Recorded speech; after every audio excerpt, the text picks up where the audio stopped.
ঢাকার চাকরি ছেড়ে গ্রামে এসে ফুল চাষ, কেবল ফুল চাষ করেই বছরে আয় করছেন প্রায় 15 লাখ টাকা। প্রত্যন্ত গ্রামে এই ফুলের বাগান বদলে দিয়েছে দুই ভাইয়ের ভাগ্য। সর্বসাকুল্যে 15-16 লাখ টাকা বিক্রি করি, খরচা বাদ দিয়ে দেখা যায় যে আমাদের এই 9 থেকে 10 লক্ষ টাকা আমাদের লাভ হয়। বলছি দুই ভাই আমিনুল আর শহীদুলের কথা। তারা প্রমাণ করেছেন ইচ্ছা আর পরিশ্রম থাকলে গ্রামেও গড়ে তোলা যায় সাফল্যের গল্প। আগের পেশার চেয়ে এখানে ভালোই আছে।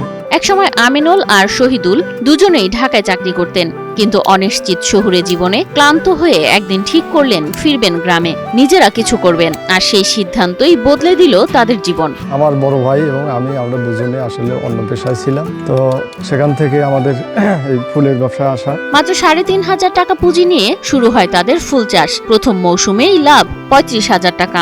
আমি প্রথমে 3,500 টাকার ফুল নিয়ে আসি। ফুল নিয়ে আসার পর ওই গাছগুলো লাগানোর পরে দেখা যায় যে আমি 35,000 টাকা আমি এই 3 মাসের মধ্যে আমি লাভ করি। ছোট্ট সেই সাফল্যই ছিল বড় স্বপ্নের শুরু। আজ তাদের ফুলের বাগান বিস্তৃত হয়েছে 10 বিঘা জমিতে, আর বার্ষিক আয় প্রায় 15 লাখ টাকা। 1 বিঘাতে আমরা শুরু করছি, এখন আলহামদুলিল্লাহ আমাদের 10 বিঘা ফুল চাষের উপর আমরা নিয়োজিত আছি। বাৎসরিক একটা হিসাব আসে, প্রায় 14-15 লক্ষ টাকা বিক্রি হয়। সিরাজগঞ্জ সদর উপজেলার রতনকান্দি ইউনিয়নের একডালা গ্রামে আমিনুল আর শহীদুলের বাগানে এখন সারা বছর চাষ হয় লাল, সাদা, হলুদ সহ হরেক রকম গোলাপ। এ ফুল শুধু সিরাজগঞ্জেই নয়, যাচ্ছে বগুড়া, পাবনা, রাজশাহী আর রাজধানী ঢাকাতেও। প্রতিদিনই পাইকাররা আসে ফুল কিনতে, আর ফুলের সুবাস ছড়িয়ে যায় গ্রাম থেকে শহরে। রাজশাহী, বগুড়া, ঢাকা, সিরাজগঞ্জ, বিভিন্ন জায়গায়। দুই ভাইয়ের বাগান শুধু তাদের নয়, বদলে দিয়েছে আরো 5টি পরিবারের জীবন। যদি চাও টেস্ট, স্বাদ, টমেটো সসই বেশ। এখানে কাজ করে স্বাবলম্বী হয়েছেন প্রায় 6 জন দিনমজুর। প্রায় 5-6 জন শ্রমিক আছে, ওনারা সারা বছর কাজ করে। আমরা এই বাগানে 10 বছর হলো কাজ করতেছি। আমরা এই বাগানে ফুল টুল কাটি, পানি টাইন দিই, ওষুধপাতি দিই, তারপরে আরো মেলা কিছু কাজ টাজ করি আর কি।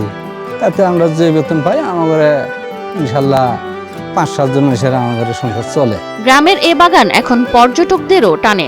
দূর দূরান্ত থেকে মানুষ আসে গোলাপ দেখতে, ছবি তুলতে। চারপাশে রঙিন ফুল আর হাসি মুখে মানুষ যেন এক টুকরো স্বপ্নভূমি। আমার বান্ধবীর বাসায় বেড়াতে আসছি, এখান থেকে বান্ধবীর বাসা থেকে একটা ফুলের বাগান একটু কাছে, তো আমরা শাড়ি পরে একটু ভাবলাম সবাই মিলে একটা ছবি উঠি। আর ফুলের বাগান সবারই তো ফুল পছন্দ, সে জায়গায় দাঁড়ায় আমাদের একটু ফুল পছন্দ, তার জন্য এই ফুলের বাগানে বেড়াতে আসছি। আর ফুলের বাগানটা সত্যি খুব সুন্দর। ফুল চাষের এই সফলতা এখন অনেকের অনুপ্রেরণা। উপজেলা কৃষি কর্মকর্তা SM নাসিম বলেন, আমিনুল আর শহীদুলের মতো তরুণরা দেখিয়ে দিয়েছেন শহরের চাকরি ছেড়ে গ্রামে ফিরেও গড়া যায় সাফল্যের নতুন গল্প। কৃষি বিভাগ প্রতিনিয়ত সেখানে পরামর্শ দিয়ে যাচ্ছি যেন রোগবালাই এবং পোকামাকড়ের কোনো আক্রমণ না হয়। তবে আমরা আশাবাদ ব্যক্ত করতে পারি, তারা যেভাবে এগিয়ে যাচ্ছে তাদের দেখা দেখি অনেকেই হয়তো সামনে উদ্বুদ্ধ হবে।